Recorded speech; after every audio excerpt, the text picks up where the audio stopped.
Merhaba arkadaşlar, kanalıma hoş geldiniz. Bugünkü modelimizi şöyle güzel bir bebe yünüm var. Onunla başlayacağım. Polyana'nın bebe yününü kullanacağım.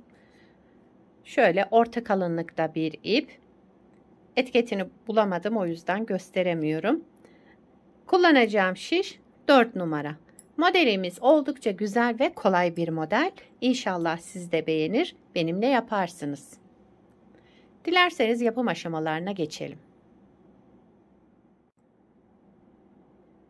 Bugün şöyle farklı bir lastik başlayacağım. Örgümüzün altına tekstil tipi başlayacağız ilmeklerimizi almaya. Onun için 2 kat ip, 2 katlı kullanacağım ipi. Bakın şöyle 2 kat yaptım.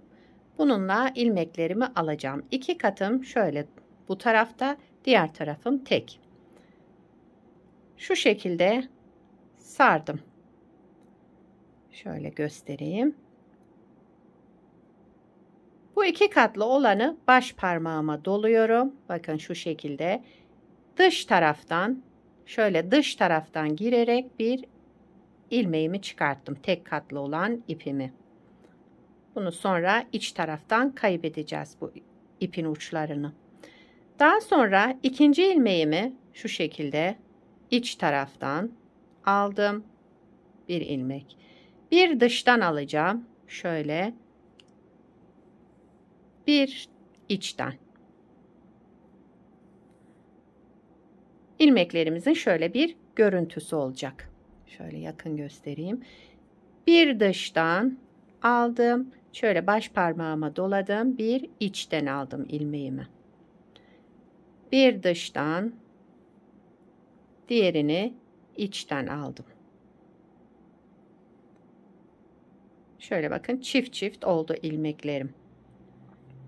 Aynı şekilde devam ediyorum.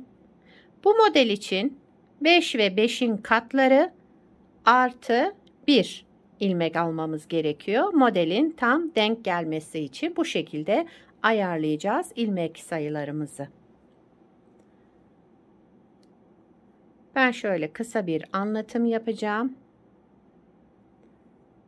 Lastiği de bu şekilde, yani başlamak istedim, başlama kısmını. Onu da sizinle paylaşmak istedim. Evet, sayalım şöyle. Şu birinci kenar ilmeğimiz. 2, 4, 6, 8, 10, 12, 14, 16, 18, 19, 20.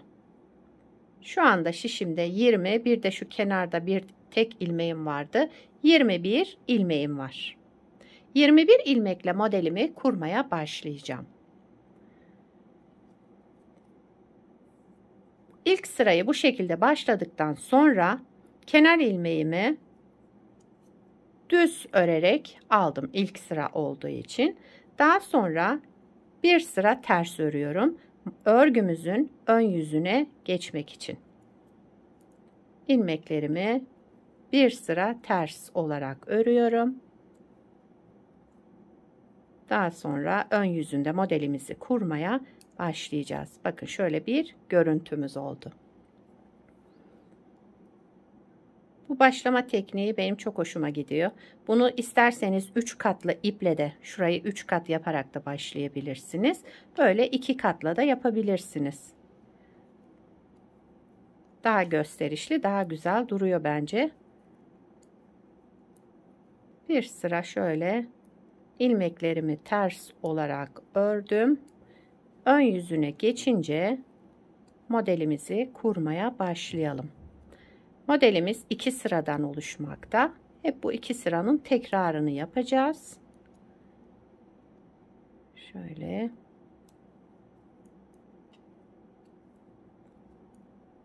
Kenar ilmeğimi de ördüm.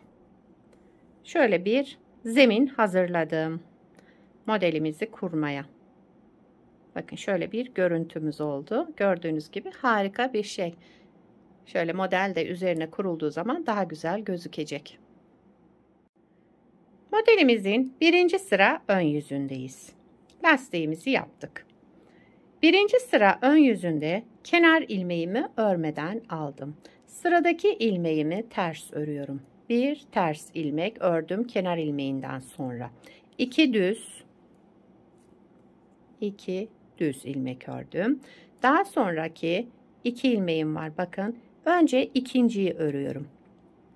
İkinciyi ön taraftan batarak düz olarak ördüm. Bakın, aradan çıkarmıyorum. İkinci ilmeğimin içinden girdim. Daha sonra birinci ilmeğimi örüyorum. 2 ilmeğimi de bu şekilde örmüş oldum. Bir ters, 2 düz ilmek ördüm. Sıradaki 2 ilmeğimin önce ikincisini örüyorum. Bakın, ikincisini içinden batarak şöyle yakın göstereyim. İkinci ilmeğimin içinden batıyorum ve düz olarak örüyorum. Daha sonra birinci ilmeğimi örüyorum ve şişimden çıkartıyorum. Bir ters ilmek, 2 düz ilmek. Yine önce ikinci ilmeğimi örüyorum. İkinci ilmeğimi düz olarak ördüm. Daha sonra birinci ilmeğimi örüyorum ve şişimden çıkartıyorum. Bir ters ilmek. Başlangıçta şöyle bir ters 2 düzle başlamıştım. Bitişi de aynı şekilde yapıyorum sıra sonunu. 2 düz, 1 ters.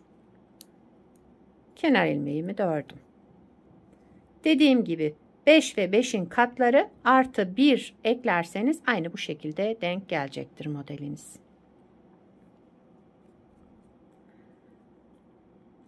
Modelin ikinci sıra arka yüzündeyiz. Kenar ilmeğimi örmeden aldım. Bütün ilmeklerimi ters olarak örüyorum. Arka yüzünde hiçbir işlem yapmıyoruz. İlmeklerimizi ters olarak örelim.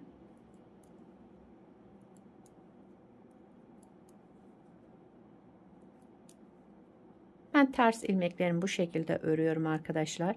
Sizin eliniz nasıl alıştıysa o şekilde yapabilirsiniz. Bunu böyle ara ara söylüyorum. Neden öyle örüyorsunuz diye soranlar da var. Benimki tamamen el alışkanlığı. Ben örgüyü bu şekilde öğrendim. Bu şekilde yapıyorum. Evet.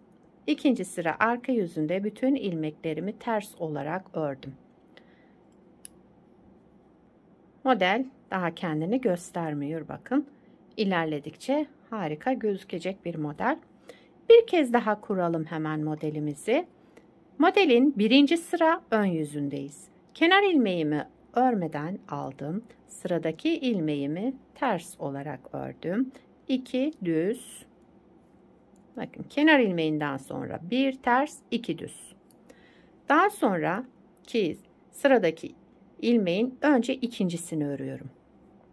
İkinci ilmeğimi düz olarak ördüm. Daha sonra birinci ilmeğimi ördüm. Bir ters ilmek, 2 düz ilmek. 2 düz. Şu 2 ilmeğe gelince önce arkadakini düz olarak ördüm. Daha sonra öndeki ilmeğimi düz olarak ördüm. Bir ters ilmek, 2 düz ilmek. Sıradaki ilmeğimin önce ikincisini örüyorum. Daha sonra birinci ilmeğimi ördüm. Zaten bakın, hepsi model kaydırmalı değil, üst üste geliyor şu şekilde. Arkasından hemen bir ters ilmek ördüm. 2 düz. Kenarda bir tersim var. Bir de kenar ilmeğimi ördüm. Modelin birinci sıra ön yüzünde bu işlemleri yaptım. Bakın, model yavaş yavaş belirmeye başladı. İkinci sıra arka yüzünde bütün ilmeklerimizi ters olarak örelim. Kenar ilmeğimi örmeden aldım. İlmeklerimi ters örüyorum. Dediğim gibi arka yüzünde başka işlem yapmıyoruz. İlmeklerimizi ters olarak örelim.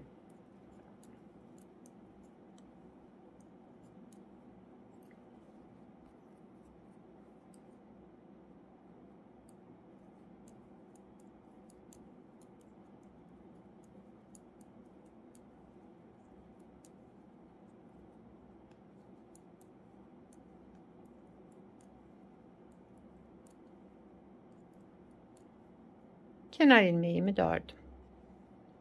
İkinci sıra arka yüzünde ilmeklerimi ters olarak ördüm. Evet, modeli 2 kez kurmuş olduk. Bakın modelimiz yavaş yavaş belirmeye başladı. İsterseniz bir kez daha kuralım hemen. Yeni öğrenenler de daha rahatlıkla yapabilmesi için. Birinci sıra ön yüzündeyim modelin. Kenar ilmeğimi örmeden aldım. Sıradaki ilmeğimi ters ördüm. Kenar ilmeğinden sonra bir ters, 2 düz. Bakın şu ikili ilmeğe geldiğimde önce arkadaki ilmeği düz olarak örüyorum. Daha sonra öndeki ilmeğimi örüyorum. Şöyle bir görüntümüz oluyor. Arkasından bir ters ilmek, 2 düz ilmek. Önce arkadaki ilmeğimi ördüm. Düz olarak daha sonra öndeki ilmeğimi ördüm. Bir ters ilmek, 2 düz ilmek.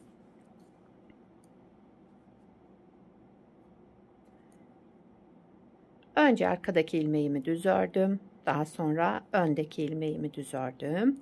Şişimden çıkardım. Bir ters ilmek, 2 düz ilmek ördüm. Kenarda bir ters ilmeğim daha var. Onu da ördüm. Kenar ilmeğimi de düz olarak ördüm. Birinci sıra ön yüzünde bu işlemleri yaptım. İkinci sıra arka yüzünde ilmeklerimizi ters olarak örelim. Kenar ilmeğimi örmeden aldım. Sıra sonuna kadar ilmeklerimi ters olarak örüyorum. Gördüğünüz gibi modelin yapımı oldukça kolay ve güzel bir model.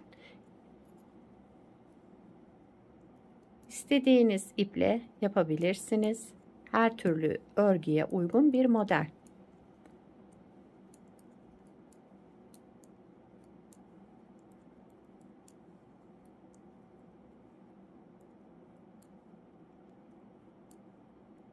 Kenar ilmeğimi de ördüm. İkinci sıra arka yüzünde ilmeklerimi ters olarak ördüm.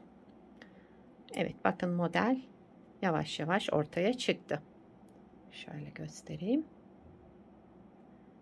Şu başlama tekniği de bence gayet güzel. Bunu çok sıkı yapmayın arkadaşlar. Şöyle salaş örgülerinizde de bu tekniği kullanabilirsiniz.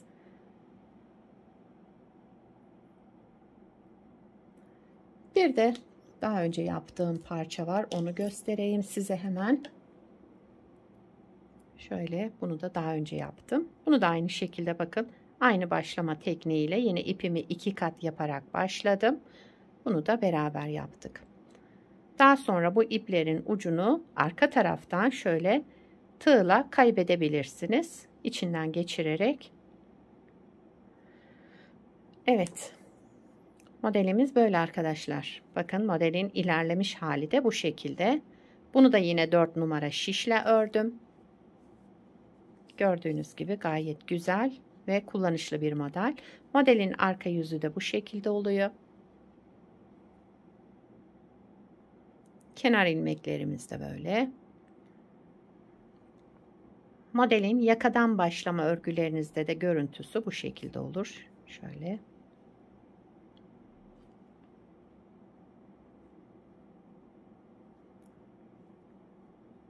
Evet.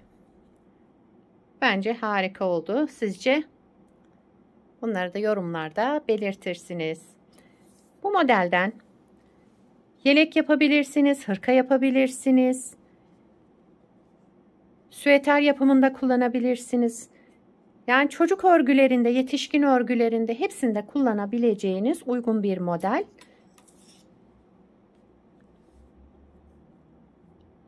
Sizler de nelerde kullanacaksınız, hangi ipleri kullanacaksınız onları da yorumlarda belirtirseniz sevinirim.